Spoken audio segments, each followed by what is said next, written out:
All right, all of us have kids and husbands at home who are getting a little shaggy around the edges of their haircuts. If the hair is getting long in the interior, I don't recommend doing it yourself at home. It can get very complicated and it can go wrong really quickly. So let's stick to the edges.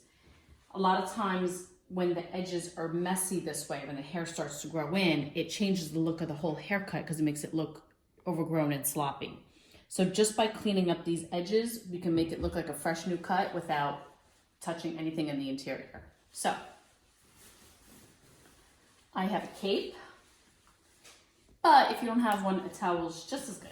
I'm gonna start with my cutting shear and comb. If you don't have these tools available to you, a brush, comb, anything you might have to push the hair into place is gonna work just fine. Cuticle scissors work, even a kitchen scissor. What's important is that the tips of the scissors are thin versus using a rounded craft scissor. That you don't want. But as long as the tips of the shear are on the thinner side, you'll be good to go. I'm gonna start with these little hairs that come over the ear. And instead of coming in horizontally, I'm gonna come in and just point cut just those tiny little ends. It's really, it doesn't amount to all that much, but the end makes a big difference. Notice I'm not touching the sideburn at all. I'm just coming into this portion that's right above the ear in this way. And if you need to, I'm holding the ear down the whole time. He doesn't need it, but sometimes the hair in here will be long, and again, you would want to come in and point cut that. A popular misconception is that the shorter you come here in the front, the more the hair that will stay out of the face. But 9 times out of 10, what happens when this is shorter, it creates a bang type of effect, and it actually is in their eyes more.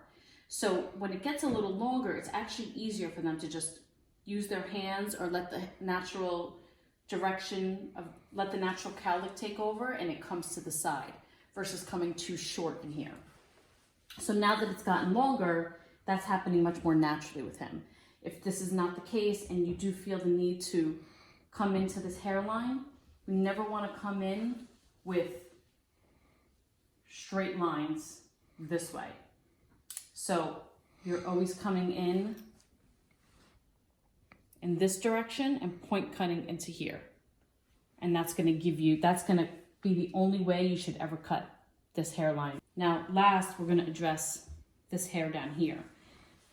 As much as possible, we want to follow the natural direction of the hair growth. This is the natural hairline. We never want to come above it. As soon as you start cutting into here and messing up that hairline, what happens when it starts to grow in is you see a shadow of hair and it looks sloppy. So it will last the longest and be the cleanest if you stick to the natural growth pattern and just cut the little baby hairs that are underneath that. If you don't have a buzzer, your everyday bathroom razor works just as well. So I'm gonna come in and I'm just addressing those little baby hairs that are underneath the hairline. Notice I'm not creating any sharp lines. Here on the sides, if I come in and do this, I'm gonna create a sharp line. So instead, I'm gonna come in with the corner and get at those hairs that way.